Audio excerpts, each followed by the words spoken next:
maniniwala na may insertion, especially sa flood control, si Senator Teresa Ontiveros, ang tingin natin sa kanya, talagang hindi siya papayag dito. Especially ito ang pinakamainit na usapin ngayon. Papunta na tayo sa exciting part. Magkano ba talaga ang insertion ni Senator Teresa Ontiveros? Ayon mismo sa record ng Senado. Eto. Yun. Ay, napindot. Ay, lumabas. O, ayan na po. Yan po yung ilan sa mga insertions o amendment ni Senator Rizzo Ontiveros. Ang total po, 3,035,800,000. Tapos, andyan po yung mga project. Construction of multipurpose. Ayan po sa Tondo. Construction of multipurpose, District 5, Manila. Construction of road, Barangay Palapad, San Fabian, Pangasinan. Construction of road, Barangay Kasampagan, Lauca. Pero tigil muna ako dito. Tatanungin muna natin ang opisina ni Senator Rizzo Ontiveros. Baka kasi hindi alam ni Senator Rizzo Ontiveros to Itinatanggi po ba nyo na sa inyo ito? Yun po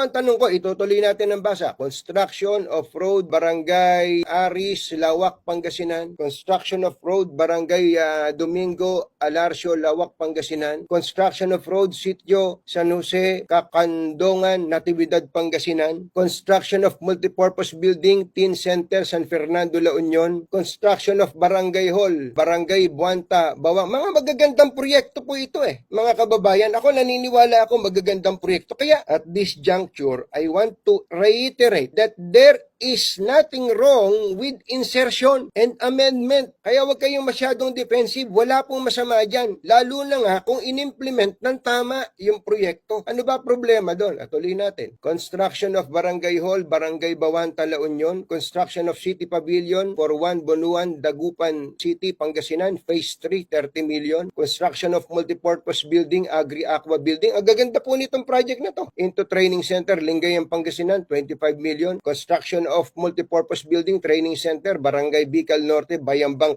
Pangasinan, 20 million. Construction of Obensaban Road at Barangay Gubkok, Tabuk, Kalinga, 25 million. Construction of road, Barangay Kabarutan, Kawayan, Isabela, 10 million. Concreting of road, Barangay Babaran, Itiaga, Isabela, 10 million. Construction of road, Barangay Garit Sur, Itiaga, Isabela, 10 million. Ito, flood control tong susunod. Construction of Sinili Flood Control Structure Section 3 at Barangay Sinili, Santiago City, Isabela, 100 million. Yan po first page pa lang.